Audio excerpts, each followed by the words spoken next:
Hi, good morning and welcome everyone. My name is Gregor Quack. I'm a PhD student in history of art at Yale.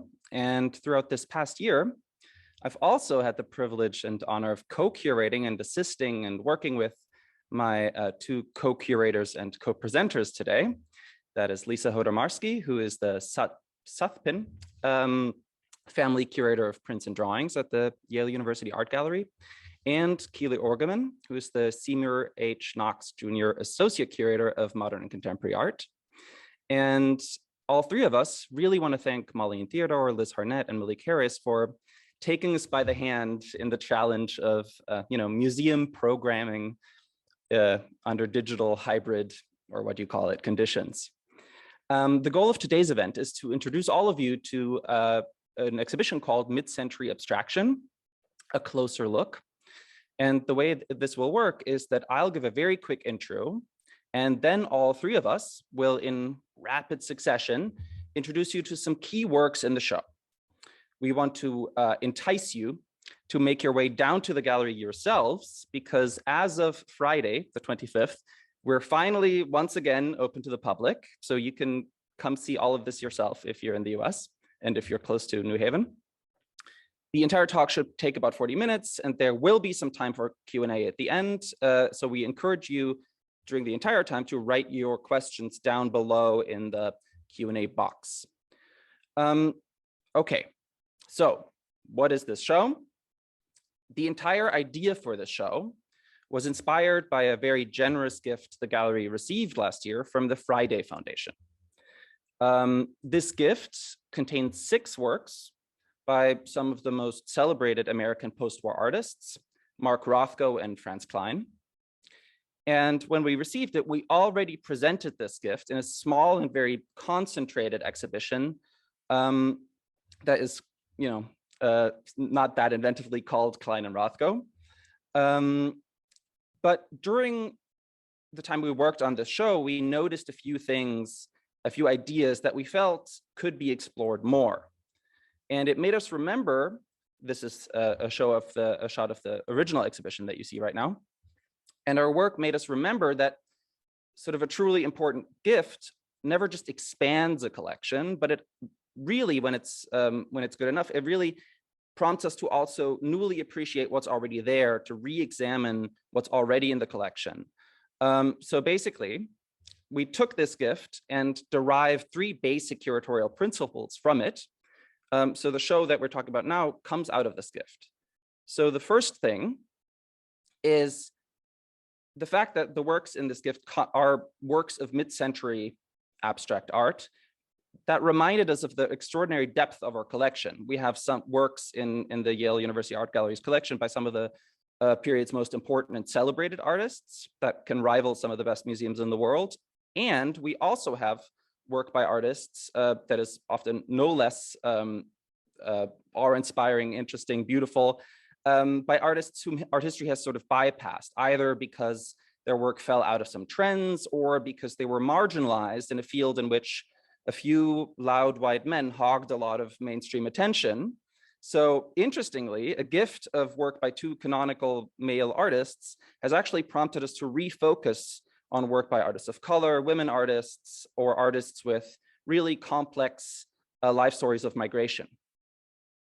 Second, the gift from the Friday Foundation included not only 3 important canvases, but also crucial drawings by Franz Klein that really demonstrated how, for him, those 2 media were always in conversation. And as you'll see in the show, we also tried to focus on artists who were working across media in drawings, prints, sculpture, and various other things that don't really belong into any of these categories. And you'll see, I think, that having all those media opens a bunch of conversations that other shows of this type miss. Finally, the gift from the Friday Foundation contained some very unusual works by artists that we thought we knew well. And so that means that we also try to focus on including artists that we could represent with more than one work in the show, especially more than one work that showed some kind of important change, often from abstract to figurative or vice versa.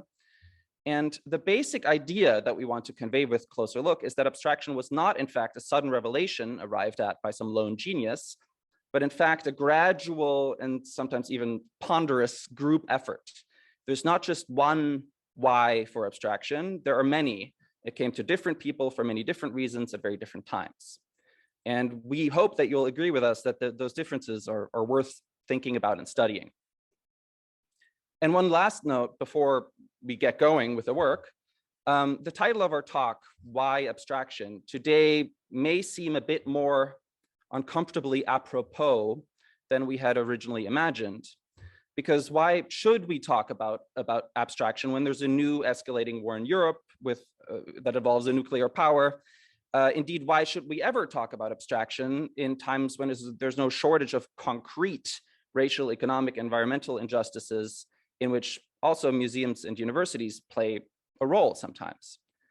We don't have definitive answers to this, but we did like to remember that many of the artists, and perhaps the majority of the artists in this show, made their work after having witnessed and sometimes having narrowly escaped devastating war, persecution, and other injustices.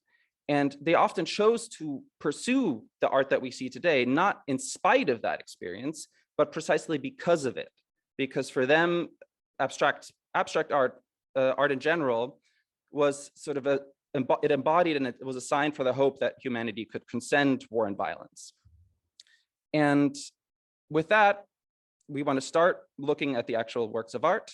And I'll hand off to Keely, who will talk about an artist who had similarly grand ambitions for his art and hoped that it could embody some of the greatest qualities of humanity. Mark Rothko. Thank you, Gregor. Of the 58 works in the exhibition, 5 are by Mark Rothko, including the 2 paintings from the Friday Foundation gift, which Gregor just mentioned. This untitled painting, made around 1941, belongs to the period in which Rothko was producing figurative work and pursuing his deep interest in the arts and aesthetics of the ancient world. In addition to the layered structure of the composition resembling the frieze of a Greek temple, the painting references elements from ancient Greek theater, such as the row of mask-like human faces in profile. But once we move to the middle register, the forms appear less recognizable. And in the lower register, the shapes bear some resemblance to limbs or amoeba-like organisms, but they could just as easily be interpreted as non-representational abstract forms. Moving into Rothko's so-called mythic period of the mid-1940s, represented by this double-sided watercolor, we see his technique and imagery becoming even more fluid. This change was due in part to his increasing fascination with surrealist practices, such as automatic drawing. And like many artists of this generation, including some we will mention a bit later, Rothko adopted surrealism as a method of painting without conscious control, thereby unleashing the unconscious mind through his creative action. Ultimately, though, oops, I moved too quickly. Ultimately, Rothko seemed constrained by mythical and surrealist subjects, since these could not be understood in the context of cultural experience rather than on purely emotional terms. With the works that followed this mythic surrealist phase, Rothko gradually loosened their ties to the observable world. By 1950, nearly a decade after he created the frieze-like painting with Greek masks, Rothko had turned to using color as his new vocabulary. The canvas at left, number 11, yellow, green, and black, is one of the first compositions to feature the style that Rothko explored for the rest of his career, with works that envelop the viewer in their intense clouds of color. Why did Rothko choose abstraction over figuration? As he wrote, "It was with the utmost reluctance that I found that the figure did not meet my needs. Whoever used it mutilated it. No one could paint the figure as it was and feel that he could produce something that could express the world. I refused to mutilate and had to find another way of expression." That other way was color, often bright and saturated, produced by light layers of yellow, orange, or red tones. These canvases of the early to mid 1950s also tend to feature 2 or 3 rectangular forms separated by a contrasting band, echoing the tripartite format of Rothko's earlier works. For Rothko, the mature abstractions, like his previous paintings, were never simply about form or color. They were, above all, attempts to express universal emotions, from ecstasy to doom. With abstract works like the two here, shown on perpendicular walls in our exhibition, color functions as a means by which to entice the viewer to approach, to be absorbed by the vibrant hues, and to elicit the same epic emotions as Greek myths had once evoked in their audiences. No longer believing that myths possessed the power to inspire such feeling in contemporary viewers, Rothko engaged them with fields of luminous color to induce a deeply meditative experience. In the exhibition, the stacked forms and the emphasis on horizontal orientation in the Rothko paintings visually relate to 3 works by Dorothy Daner displayed nearby, which Lisa will now discuss. Thank you, Keely, and thank you, Gregor, for that excellent introduction. As Gregor alluded to, I just want to begin by stating that, as was true of so many women artists of the abstract expressionist generation, including Lee Krasner, Helen Frankenthaler, and Elaine de Kooning, Dorothy Daner herself remained a lesser known figure for nearly 3 decades. Daner subverted her own art making, remaining in the shadows of her better known sculptor husband, David Smith, for the nearly 25 years of their marriage. I won't dwell on this, but it is a major point that women ABEX artists were largely overlooked by the critics and gallerists, let alone included in serious museum exhibitions and publications until at least the late 50s, 60s, and beyond. In 1925, at the age of 24, Daner began to study at the Art Students League in New York, and in 1927 married Smith. It was not until her divorce from Smith in 1951 that she began to work in sculpture and engraving. I'm showing you on the screen 3 works of work in drawing, print, and sculpture that I will explore in subsequently. And it was in the mid-1950s that Daner's career would take off. Daner began exhibiting at the well-regarded Willard Gallery in New York that year and quickly rose in recognition. Next slide, please. This drawing, entitled Bone Music No. 1, dates to 1949. Created on a sheet of handmade Asian paper brushed with a sumptuous brown wash, it is an exquisite example of Daner's work in the medium of drawing. With pictographic forms stacked vertically or splayed horizontally across the sheet, the drawing resembles an archaeological dig into the Earth's strata.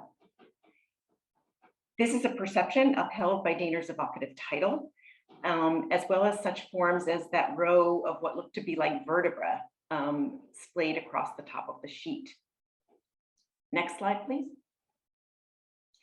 In 1951, Daner abandoned color in embrace of line and began to work in engraving, a wonderful example of which is River Landscape No. 3 from 1958, shown here.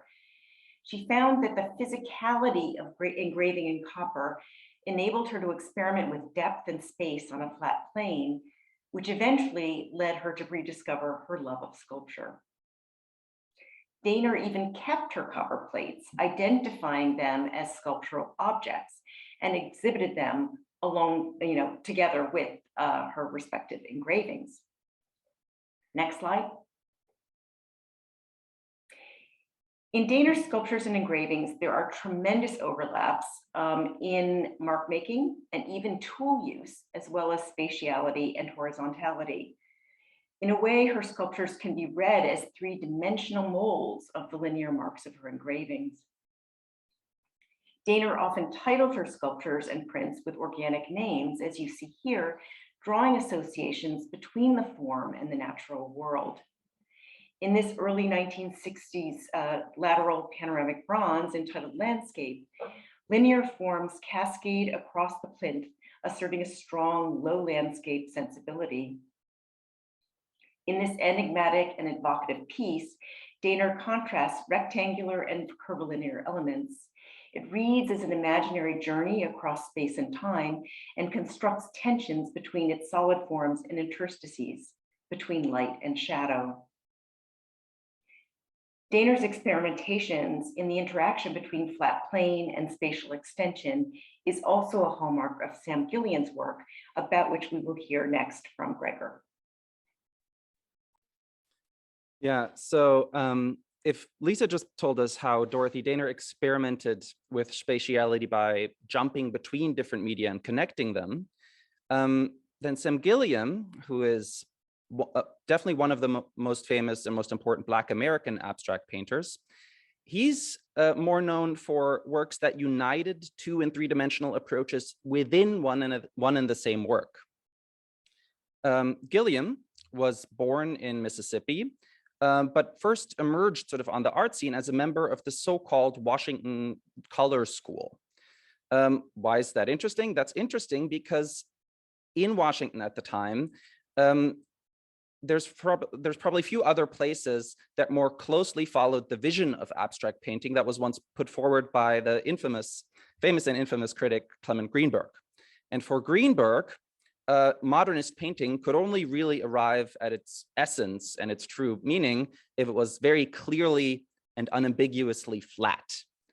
And so Gilliam did start out in that style, but he soon noticed that actually a lot of people he respected liked his watercolors much better than his oil paintings. And that was so because these watercolors allowed him to let go of the desire for complete control. And so what he did subsequently was that he brought a kind of watercolor approach to his painting. He became, as much as a wielder and as a controller of paint, he became a watcher of paint or a beholder of paint. Starting in the 1960s, he developed a technique that we see at work in this piece here, Haystack from 1972, which is also my favorite piece in the show. And so here he stained the canvas as much as he painted it. To do this, he mixed and dispersed Magna acrylic paints with a special water tension breaker liquid, which was sometimes referred to as the secret weapon of the Washington Color School. But when he was done staining the canvas in this way, he then folded it and let it dry on a radiator. What then resulted is this very intense, almost batik-like effect you see on the painting now. And that also already by itself creates, I think, quite an impressive effect of depth. It's almost like a galactic space sort of that extends into infinity. But as you see on the image in the right, Gilliam extended this effect even further by then mounting the previously folded canvas on special stretchers that had particularly thick beveled edges. So as you can see, if you look closely, the painting kind of reaches into space, into the gallery space from the wall. So what results, especially if you see this work in person, is a work that both reaches out to you in the gallery space, but also invites you to visually dive into it, both at the same time. A very different negotiation of space, if we move on to the next slide, is visible in the work that we see on the far right here on the wall all by itself. That is by Jesus Rafael Soto, who's represented in our show with the work Écriture Noire, Black Writing from 1967. If we move on, yeah. So this work consists of a wooden backboard with thin white lines painted on it. A few inches in front of it, hanging from almost invisible strings, are thin metal wires bent in such a way that they resemble black writing, as the title suggests. The effect is hard to observe digitally, which is why you have to come to the gallery, but the interaction between different layers of lines creates an intense moire effect that if we look at the video that we have, we can start to observe, and I'll talk over this. So for Soto, this type of work was the first in a long series that we as viewers could either visually or even physically penetrate. They're called the penetrables, and this is technically a pre-penetrable.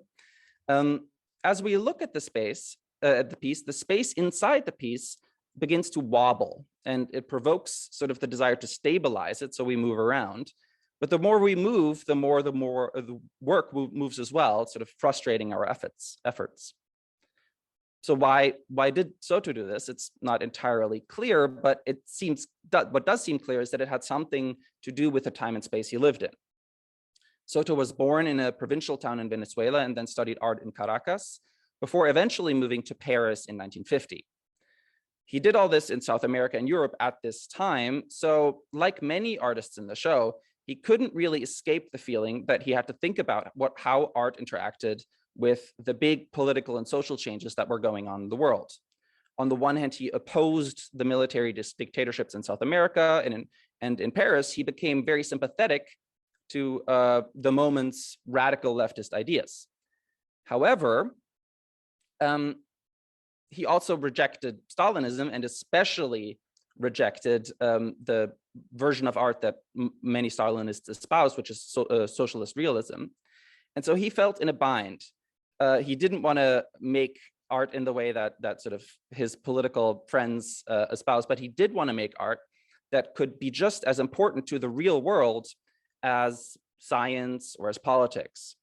And so for him, the lesson of the time was that every political and even scientific truth had its limits, and that what his work could do is actually destabilize and show the already sort of the unstable nature of the world he was moving in. And so he said, this is a quote from him, "I have never sought to show reality at one precise moment.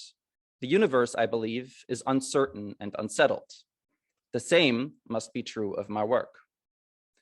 And so this leads us to a theme in the entire show, which is that as confident and big and powerful as a lot of this work feels on the wall, many of the artists at mid-century shared a sense that old truths were sort of coming undone. And another example of that, on a very different scale and different level, is the work that Keely will introduce us to by Franz Klein.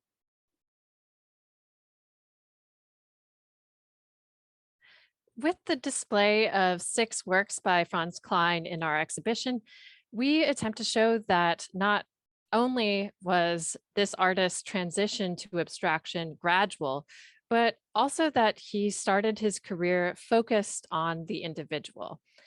Here, the row of paintings and works on paper by Klein along the 2 walls is punctuated by Ibrahim Lossaw's sculpture, which appears almost entirely abstract, except for the subtle suggestion of a figure with the prominent vertical bar here. For Klein, the figure was his starting point from the time he was an art student in the early 1930s. Painted in 1942, this is the earliest work by Klein on view in the exhibition. It is based on a black and white photograph of the Polish-Russian ballet dancer Wacław Nijinsky dressed as the puppet Petrushka, the lead character in one of Igor Stravinsky's famous ballets. Some scholars have suggested that perhaps Klein saw himself reflected in the aggrieved character of Petrushka, who dies of heartbreak. As Klein once wrote in a letter to his wife, Elizabeth, "I have always felt that I'm like a clown, and that my life might work out like a tragedy, a clown's tragedy." Klein created the untitled drawing at Wright in 1949, the same year in which he arrived at the bold black and white style for which he is now famous. During this transitional period into abstraction, he often derived his compositions from his own figurative sketches, such as Woman in Rocking Chair at left. Notice the faint echo of forms and lines between these two drawings. In fact, one of Klein's small-scale drawings of a rocking chair is featured in a popular account of his supposed conversion from figuration to abstraction, as once told by the artist Elaine de Kooning.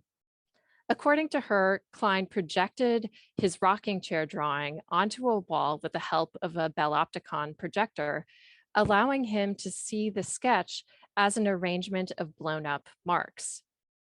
De Kooning claimed that this moment entirely transformed Klein's attitude towards his working methods and materials. Although Klein's turn to abstraction did not occur quite as suddenly as de Kooning suggested, he did eventually find that the large paintings called for a change in medium from artist tube paints to enamels. Here, the painting at right, titled Nijinsky, is one of his very big works in enamel, juxtaposed with the tiny sketch at left, which served as a study for the final painting. Nijinsky is not included in our exhibition. It belongs to the Metropolitan Museum of Art in New York, but here it is intended as an instructive example. A comparison between these two works, which so closely resembled each other, reveals that Klein was a careful and deliberate painter, not the gestural abstractionist that he would have had us believe. Using the seemingly spontaneous sketch, Klein transcribed the lines nearly mark for mark in the painting of Nijinsky. Even in painting large-scale works like Ravenna a decade later, he likely reworked the thick and forceful black lines many times over, especially along those edges, which were blurred to make the strokes appear quickly sketched. Klein was very invested in projecting this idea of spontaneity as he established a distinct identity as an abstract artist, one that asserted his individuality, yet self-consciously responded to the styles and techniques of his American contemporaries. In the 1940s and 50s, popular magazines like Life portrayed a mostly male and mostly white group of abstract artists as mavericks who represented the Western ideal of freedom through their work, which exemplified the movement within post-war abstraction called action painting. However, as Lisa will now discuss, this American celebration of creative production was countered in Europe by artists who explored the opposite paradigm, destruction.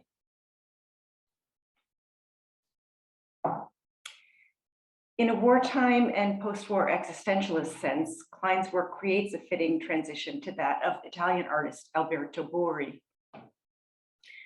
Buri was born in Umbria, and though his early studies focused on the humanities and art history, he chose to follow a medical career. During World War II, Buri served as a surgeon in the Italian army, stationed in North Africa, but in 1942 was taken prisoner by the Allied forces and eventually transferred to a prisoner of war camp in Hereford, Texas. It was there that he began to paint landscapes and still lifes, using the ubiquitous discarded burlap supply sacks, sugar and flour sacks, as his canvases. Cheap, porous, easy to tear, bunch up, manipulate, these sacks, or sacchi in Italian, would remain a mainstay of Buri's oeuvre throughout his career. As art critic Emilio Villa has said of Buri's use of burlap, quote, "It is a material that is devitalized, impoverished, consumed, and already rotted away," end quote. There's a tremendous physicality, as you see in this work, about Buri's work. In addition to burlap, other tactile substances from his vocabulary of media, such as tar, wood, coal, asphalt, bitumen, as well as charring.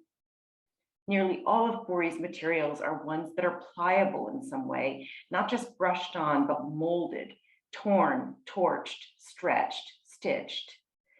Even when Bory incorporates materials developed or improved upon during World War II and the years directly following, such as plastics and new PVA emulsions, notably Vinaville, he does so with thin layers that he can poke through, meld, score, coax.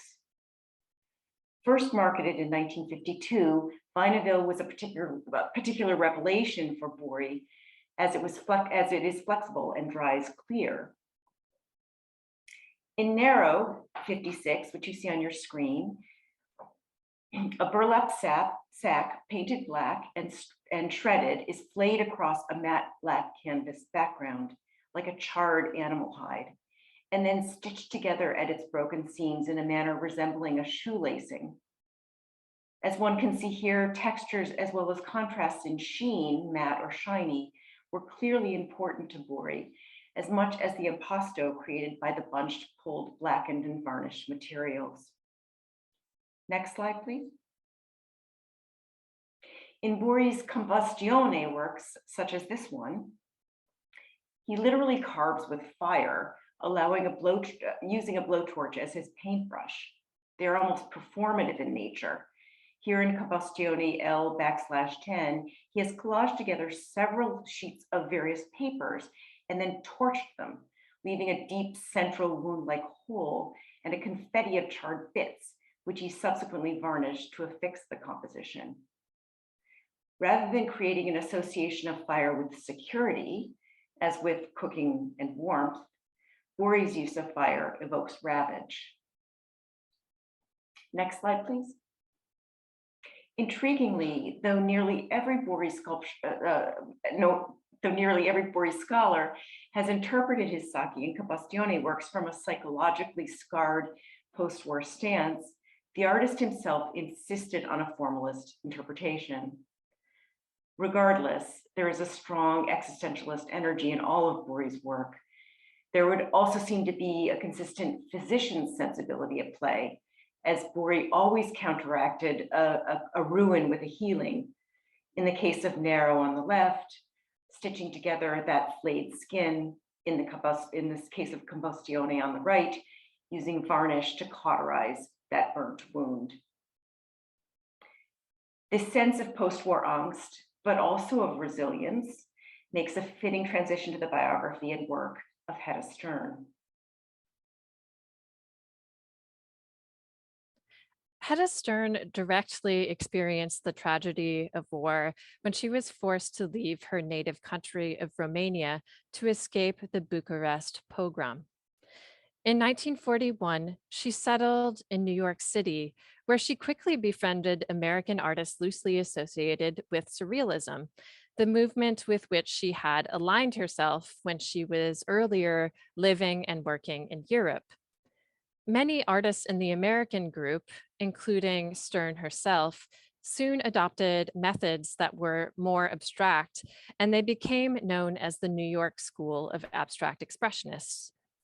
Tondo, the painting shown at left, might appear to be a classic example of this abstract expressionist style, but its composition really lies somewhere between representation and abstraction. Although the overall image resembles the kind of fan or wheel in Stern's past work, which focused on depictions of machines, this composition was made without any predetermined orientation and therefore resists a fixed reading by the viewer. In fact, Stern's process for making Tondo, one of a series of many circular paintings from this period that Stern made, involved her continually turning the canvas while she was painting it, both with oils and with a new type of material, spray paint.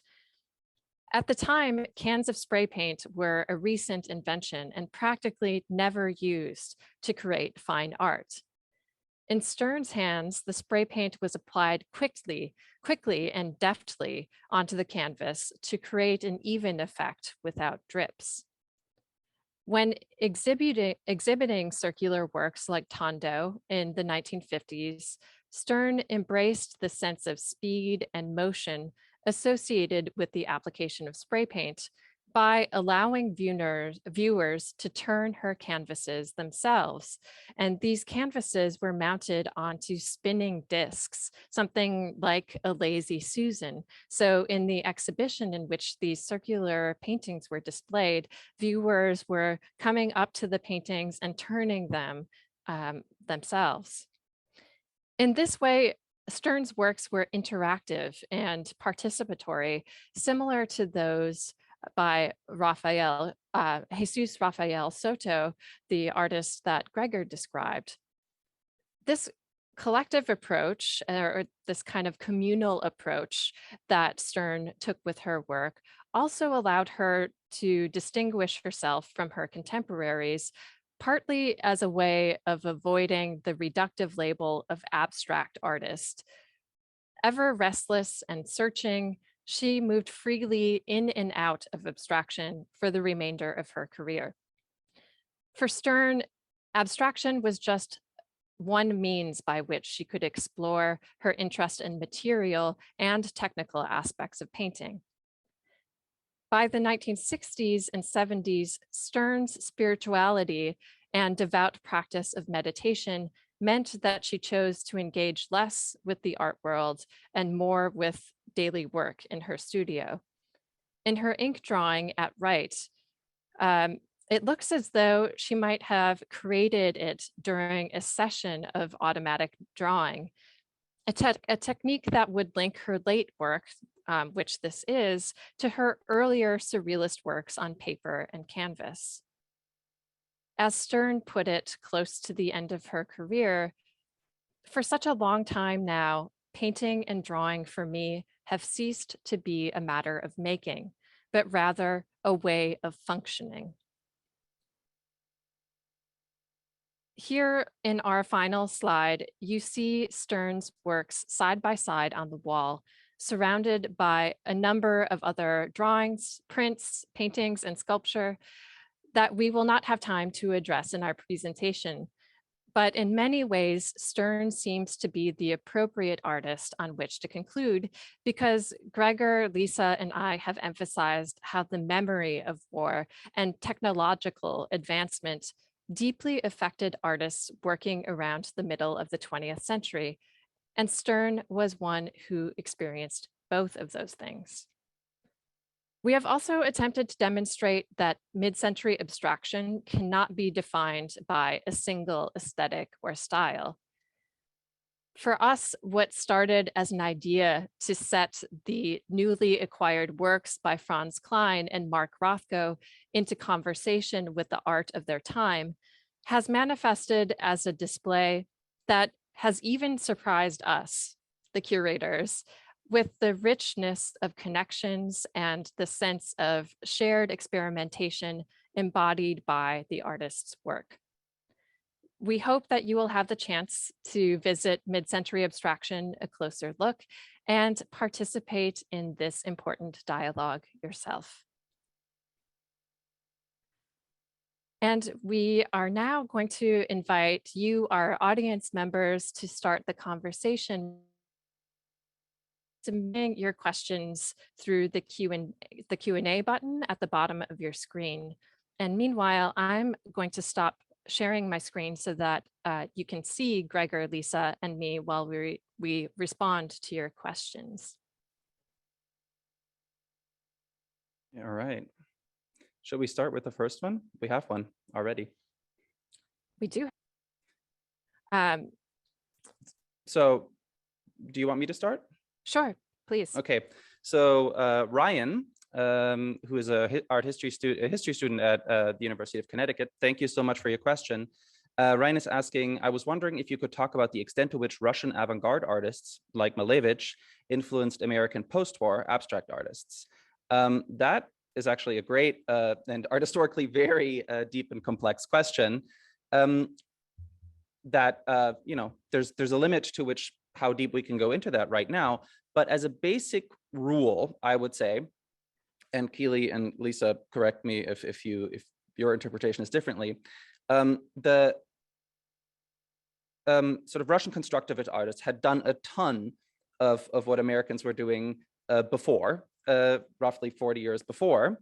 But because we have to remember the context in which much of this work was made. A lot of this work was made during the height of the Cold War, and when the Soviet Union was already, had long moved on from embracing Russian constructivism as its official form of art. In fact, most of the constructivists, Malevich first, others later, were actually denounced. Many ended up in work camps, and many were killed because under Stalin, there was a move to a different style of socialist art, namely socialist realism. So a lot of American artists knew shamefully little about Russian constructivism, even though that work would have made for incredibly important connections. It's a slightly different story, though not completely, but slightly different for artists who working in Europe and who were moving from Europe to America, or to the US rather. And that is because some Russian constructivists moved to Europe, especially through channels like the Bauhaus, like Moholy-Nagy and others were sort of in contact between Central Europe and Russia. So and that channel then again worked through to other people. So someone like Soto, Jesus Rafael Soto, who I was talking about with Écriture Noire, definitely knew about Russian constructivism and saw it as a very important point of inspiration that, however, he was trying to move beyond. Lisa Keeley, is that? Yeah, I'll just add, Dorothy Dehner's an interesting inclusion in this exhibition. I mean, Gregor's right, this is a really deep topic. Dehner's an interesting inclusion in this because she actually began in the performing arts, and at the age of 24, when in 1925, goes to Europe, notably Florence, and then specifically Paris. And it's really, she's immediately influenced by not just constructivism, but cubism, surrealism. And it's, yeah, that had a profound effect on her oeuvre. And she began as an abstractionist, which is interesting. She never kind of had a journey. She just sort of was like all in from the beginning. And this was, an interwar period that she began to immerse herself. She's one of the older artists in our exhibition. And Ryan, if you have, if you want reading recommendations, I have a list on this topic that I'm happy to share with you. You can find my name on the art history website of the Yale Art History website, and I'll send that over to you if you want. Thank you for your question.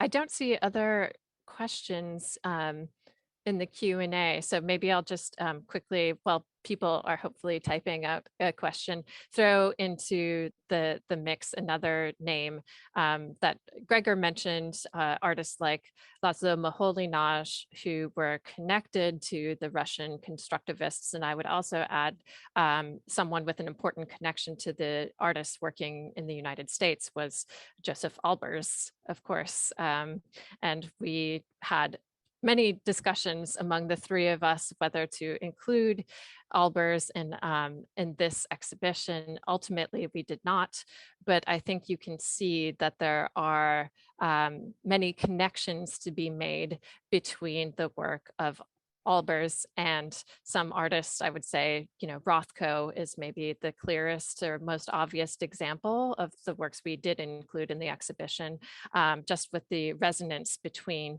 the homage to the square and the different color forms and juxtapositions that Rothko too was testing out by 1950.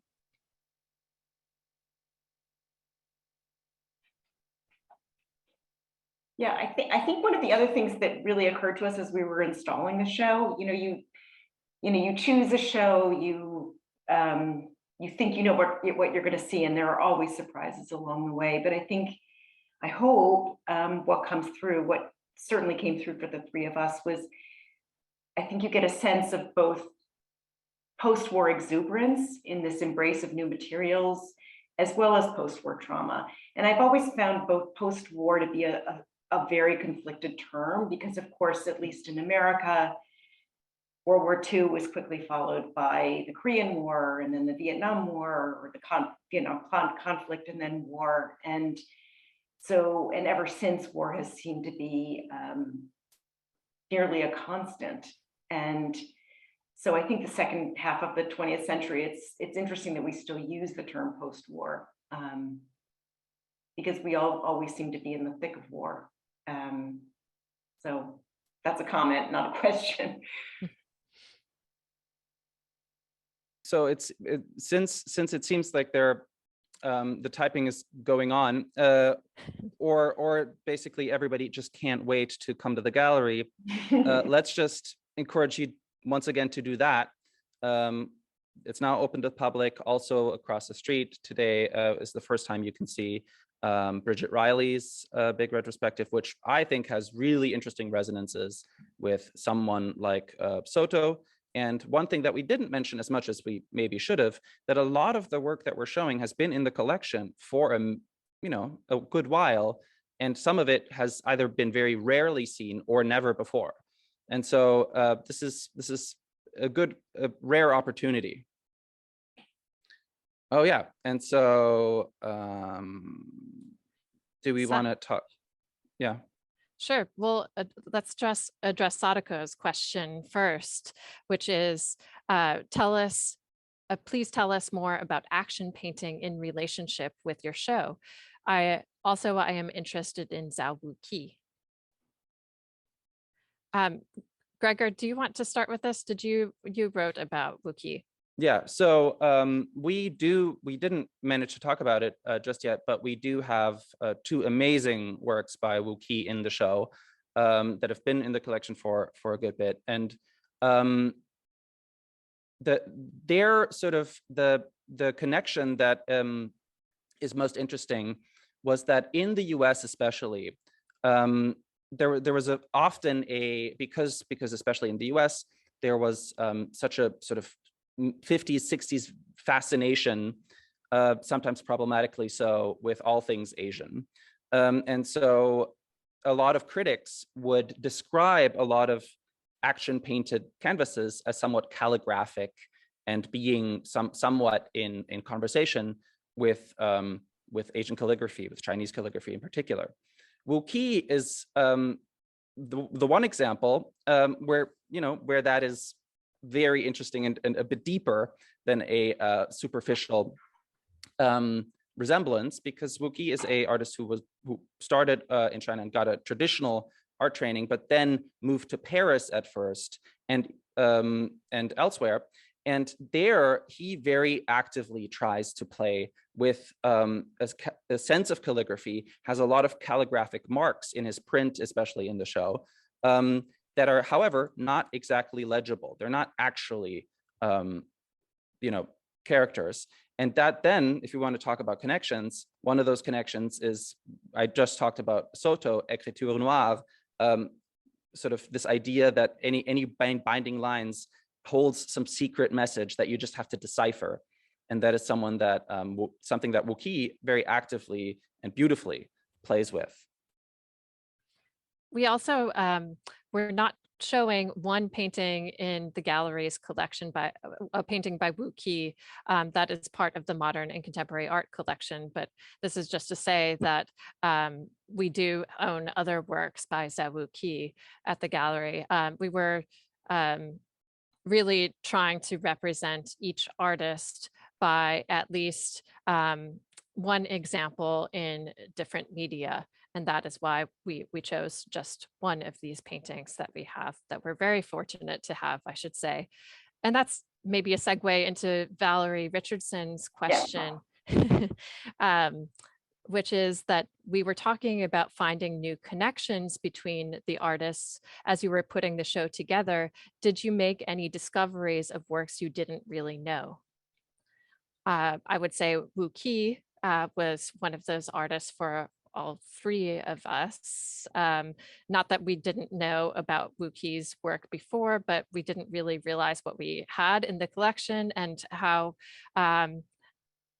this artist connected to so many different other abstract artists, even who were working in the United States. Wu Qi was in Paris during this mid-century period. And that's why I think one of the reasons why we put in the smaller of the two galleries of the exhibition, the work by Franz Klein facing the painting by Wu Qi, and you can see the resonance between them and the gestural type of abstraction. Lapsol would be another one if someone wants to talk about. Yeah, no, I mean, just the whole process has been so incredibly fascinating and interesting.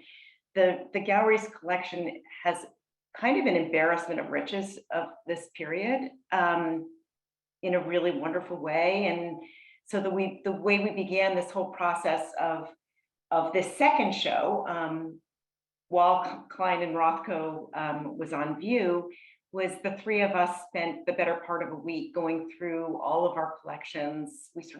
We called it the deep dive.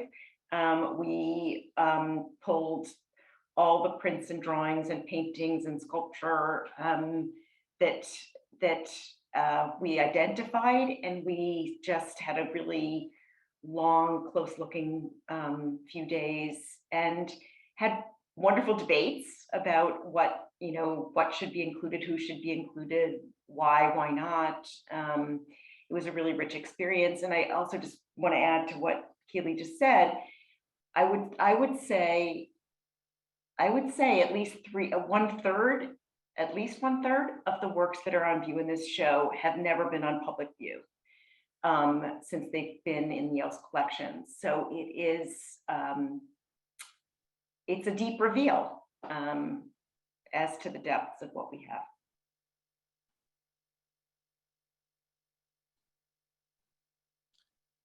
We have a question by Martha Savage. When I think about post-war, I think about anti-Semitism and the Holocaust. How does that figure in?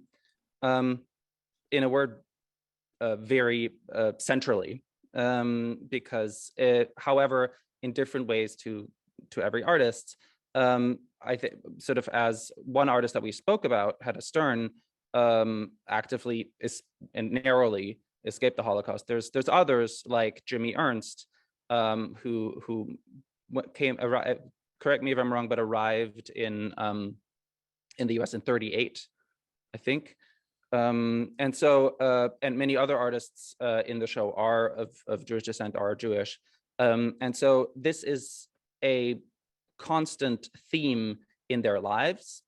And the question of how much it is also a part of their work is part of what we want to sort of put up for debate. And I don't think we want to fix completely. There's also, figures like Buri, who worked on the Axis side as a doctor, but nevertheless worked on sort of the other side of the war. And Hannah-Laura Barron. Oh yeah, exactly. Hannah-Laura Barron also.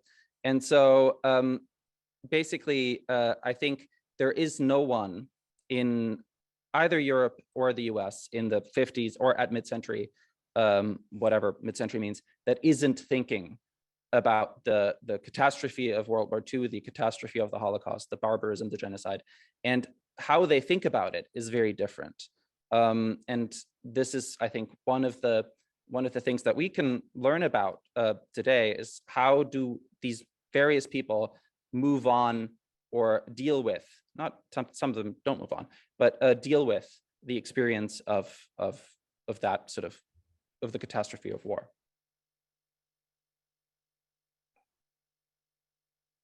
It's something I should say that we also address directly in the labels.